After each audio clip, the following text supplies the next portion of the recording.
nom du Père, du Fils et du Saint-Esprit. Amen.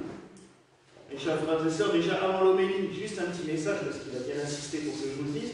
Vous avez les salutations du frère Antoine, qui est un colloque de campanologie tout le week-end à Mosvillers, donc c'est pour ça qu'il n'est pas avec nous. Mais il m'a dit, surtout, tu leur dis bien. Je vous le dis. Nous reprenons un petit peu le rythme des dimanches ordinaires, le dimanche après la Pentecôte. Je sais que je dis ça à chaque fois qu'on n'a pas de fête pendant 2 dimanches, mais bon, c'est vrai que ça fait quand même du bien des fois de reprendre aussi un rythme un peu plus ordinaire, mais qui est tout sauf ordinaire, puisque on lit les récits des miracles et des prodiges accomplis par notre Seigneur Jésus-Christ. Et ça, franchement, c'est toujours pour moi un plaisir extrême. Et là, le prodige est double. Et je dirais même qu'on découvre encore une fois l'humour de Dieu et l'humour de Jésus-Christ. Parce qu'ils ont toujours une façon de nous faire passer des messages, je dirais même de manière un peu claire, nette, précise. Ah, vous dites que je ne suis pas capable de pardonner les péchés? Ben regardez, je fais lever les paralysés. Ah oui, la preuve. Je suis capable de bien plus que ce que vous pouvez croire. Le Christ, on l'a relégué à toutes sortes de rangs. De son vivant, charlatan, prophète de pacotille, menteur, affabulateur, et depuis sa mort et sa résurrection, combien ont voulu le ranger juste au rang d'un homme prodigieux, d'un homme exceptionnel, en oubliant totalement une donnée. Il est Dieu sur terre. Il est capable de tout pour sauver l'humanité. Et là, il nous prouve, encore une fois, comment pouvez-vous dire que je ne suis pas capable de pardonner les péchés alors que je fais lever les paralysés? Il fera même mieux, il va faire lever des morts. Le pardon des péchés. Péché au sens large. Il faut arrêter de penser à péché comme nous l'a enseigné l'Église catholique pendant des siècles, sous la forme de « Ah, c'est pas bien ce que tu as fait, hein ?» Non, ça va bien plus loin. Un prêtre disait que les péchés, c'est des manques d'amour. Et ça, je préfère cette formule-là. Manquer d'amour. Péché, on peut manquer d'amour envers soi-même. Quand on se dévalorise, quand on fait même des choses qui sont contraires à l'humanité en général, on manque d'amour envers l'humanité. Pécher contre son prochain, c'est tout simplement de ne pas l'aimer tel qu'il le mérite. Pécher contre soi-même, c'est ne pas s'aimer. Et oui, je peux vous le garantir, on peut pécher contre soi-même de 1000 façons. Pécher contre Dieu, c'est lui manquer d'amour. C'est tout simplement ne pas se rendre compte à quel point lui nous aime. Et tous ces péchés, j'allais dire, c'est des paralysies. Elles nous paralysent dans notre vie quotidienne, dans notre relation aux autres, dans notre relation à nous-mêmes et dans notre relation à Dieu. Nous sommes tous des paralytiques quand nous n'aimons pas. Alors je sais, et je le dis souvent, et je suis le premier à le dire aussi, aimer ses ennemis, c'est toujours compliqué.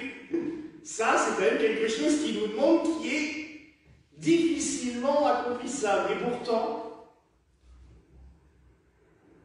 répondez à quelqu'un qui vous hait ou qui vous fait du mal par l'amour, il est totalement décontenancé. L'amour sauve tout. L'amour purifie tout. Mais c'est compliqué, et c'est pour cela que le Seigneur est venu. Parce qu'il sait très bien que notre nature est fragile, que notre nature a besoin de force, que nous ne sommes pas capables par nos propres moyens d'y arriver. Et c'est normal. Sinon, je me demande bien pourquoi Dieu serait venu sur la terre. On a besoin d'être boosté, on a besoin d'être poussé. Et on a besoin d'être sauvé et guéri de nos paralysies quotidiennes. Nous sommes appelés à aller sur ce chemin vers Dieu. Toute notre vie est censée, alors je ne dis pas qu'il faut passer sur la terre comme un ange, la plupart c'est de ne pas vivre au quotidien. Nous avons notre vie quotidienne à faire. Mais chaque geste, chaque moment de notre vie quotidienne, c'est un pas que nous faisons vers le royaume des cieux, vers la sainteté. Car oui, mes frères et sœurs, on est toutes et tous appelés à devenir saints. Je sais, on a du boulot. Mais les saints, j'ai lu quelque chose cette semaine qui était magnifique. Un saint n'est pas quelqu'un de parfait. Si vous regardez la jeunesse de Saint Ignace de Loyola, qu'on avait qu'à tuer je ne sais pas combien de personnes en tant que chevalier, ou des saints comme le saint le plus récent qu'on ait en Alsace, Saint Charles de Foucault, qui a quand même passé une grande partie de sa vie dans les bordels à picoler et à faire d'autres choses, ça a mal commencé, on va dire. Hein. Et pourtant, il est devenu saint. Saint, ce n'est pas être parfait, c'est être conscient de son imperfection et tout faire pour s'améliorer. Je vous l'ai déjà dit, quand on sera capable, chacun de nous, de se dire ben, je suis comme je suis, j'ai mes défauts, mais pas me sortir, ce que j'entends souvent, ah ben, de toute façon, oui, j'ai mauvais caractère, c'est comme ça, c'est mon karma. Non, ça c'est la meilleure excuse pour juste continuer. Je vais être un peu cru, mais je l'ai déjà dit à quelqu'un, je dis non.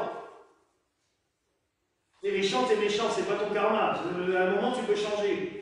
Ou t'es con, mais il faut l'avouer, il faut l'assumer et il faut vouloir évoluer. Mais il faut arrêter de se planquer derrière des trucs. Ah, je peux rien faire, c'est comme ça. Non. Mais il faut reconnaître aussi, bah oui, j'ai des défauts. Oui, j'ai un sale caractère. Oui, je suis un gueulard colérique. Là, je parlais de moi. Mais c'est ça. Bah oui, je le suis. Bah, t'assumes et tu essayes d'avancer, tu essayes de t'améliorer.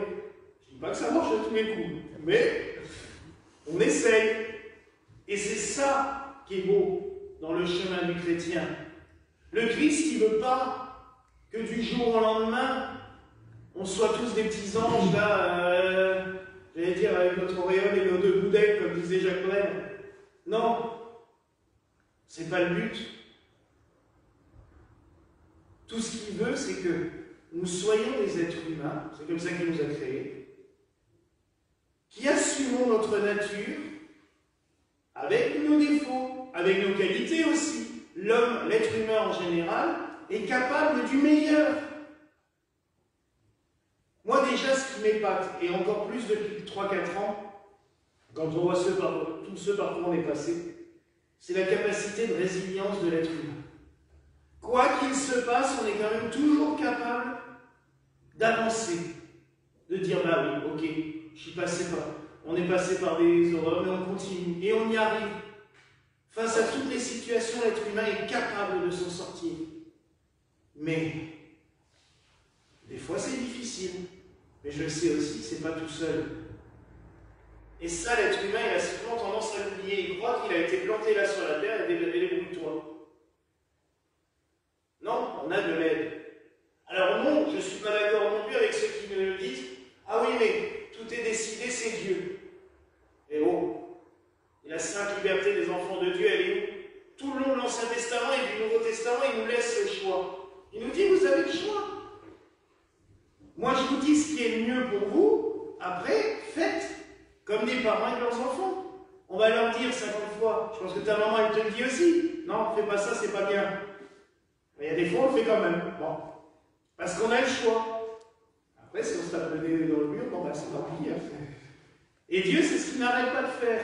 Mais jamais, et je serai toujours contre ceux qui m'expliquent, ah non, mais Dieu a tout décidé à l'avance pour nous. Oh, On n'est pas des marionnettes avec des fils. Vous imaginez cette horreur? Tous là comme ça, comme des pantins dirigés par un homme, et puis qui le matin se lève et dit « Ah ben aujourd'hui, il y a lui, il meurt. Parce que j'ai décidé, c'est comme ça. » Non, c'est pas du tout ce que le Christ nous explique dans les évangiles.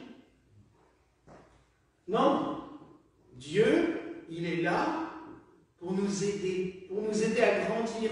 C'est un Père. Et il nous a même donné un grand frère pour nous aider, Jésus-Christ. Pour être là avec nous. Pour nous taper sur les doigts quand il faut. Et souvent il faut. Je vous rappelle ce que disait cet enfant, un des enfants au catéchisme chez Saint-Jean-Bosco. Il en avait plein, hein, il était entouré de milliers d'enfants tout le temps. Et un jour, il leur dit, pourquoi est-ce que Christ est mort sur la croix? Et le gamin, mais sur un air, pour sauver le monde de têtus. Mais c'est tellement ça. C'est tellement ça. Et Dieu le sait. Il sait que l'humain, c'est quelque chose de borné. Il a bien compris. Après, il nous a créé à son image. Hein. Je pense que lui aussi, quand il a décidé quelque chose, il l'a décidé. Mais il sait comment on est. Et pourtant, il nous aime. Et il est toujours là pour nous aider, tout le temps, sans arrêt. Cette semaine, on a fêté Sainte Faustine. Elle qui nous a transmis tous les messages sur la divine miséricorde. Il nous aime sans arrêt. Il est tout le temps là pour nous. Il déverse sur nous son amour et sa miséricorde, sans arrêt, tout le temps. Et nous, qu'est-ce qu'on fait? Ben souvent, on ne le voit pas. On ne veut pas le voir. On est même capable de dire, ouais, bon, je suis abandonné, je suis tout seul, Jésus, il n'est pas là. Mais si, il est là tout le temps. Il faut juste apprendre à l'écouter. Parce que ça, c'est le problème de l'être humain. L'orgueil. On est tellement enfermé dans notre propre misère qu'on ne veut pas entendre. Ah oui, c'est bien des fois de dire, oh, non, personne ne s'occupe de moi. Ben si, mais écoute-le.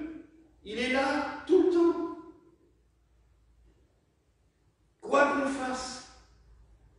Même le pire des mécréants, le pire des bandits, s'il se tourne vers Dieu, Dieu sera avec lui. Ça ne veut pas dire qu'il ne devra pas expier ses fautes, hein, mais il sera quand même là avec lui pour l'accompagner, pour l'aider. Samedi dernier, c'était la fête de Thérèse de Lisieux, Sainte Thérèse. Il y a une chose qui est magnifique dans sa vie, plein, des milliers, mais une chose, elle avait 14 ans. Elle lit dans le journal qu'il y a un meurtrier qui a vraiment tué en plus dans des conditions horribles, qui s'appelait Pranzini. Et dans le journal, il est marqué comme quoi il refuse les sacrements, qu'il refuse la visite des prêtres, qu'il est totalement enfermé dans l'horreur de ce qu'il a fait et dans sa méchanceté, dans sa colère. Et Thérèse va prier, prier, prier. Et elle a la joie de lire dans le compte-rendu de l'exécution, malheureusement, parce qu'il est quand même mort, que juste avant de monter à l'échafaud, il a demandé à pouvoir se confesser et à recevoir le pardon et qu'il a embrassé le crucifix. Alors qu'il refusait obstinément. Oui, il s'est converti. Peut-être la peur de la mort, mais il n'y a pas que ça. Quand on a refusé pendant des semaines et des mois la présence d'un prêtre et que tout d'un coup on veut bien se confesser, c'est qu'il avait besoin de vider son cœur. Il y a une scène qui a été représentée par mon ami Fleur à Lisieux, justement dans une chapelle où on voit Thérèse prier pour se condamner à mort, et le condamné, on le voit, une statue en train d'embrasser le crucifix. Et cette chapelle s'appelle la chapelle de la miséricorde, justement.